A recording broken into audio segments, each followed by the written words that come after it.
एक डोले च रंग होंदा है जिन्हें टप्पा आखिंदा है। टप्पा असीं आने हैं कि उस इक्को डोला होंदा है, उनका एक मिसरा एक शायर आंदा है, एक मिसरा एक शायर आंदा है। साढ़े कोल सजाद भी मौजूद है, साढ़े कोल मुदस्सिर नारा भी मौजूद है। एक डोला थोड़ा टप्पा डोला सुनने हैं जी। सजाद शुरू कर दो।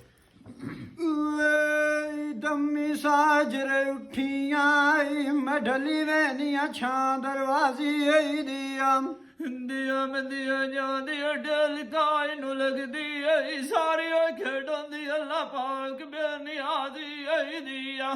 ए मैं मरना है ते तू लाजमी आमना होया ए वेली लाई हिजगे ते आमना ही हाल गाल जनासी ऐ दिया तेरी आया मेरे रूह राजी होसी आई जरोने कोणिया गड्डी ते लादी ऐ दिया ए जान दीवारी मुँह वेख लई मेरा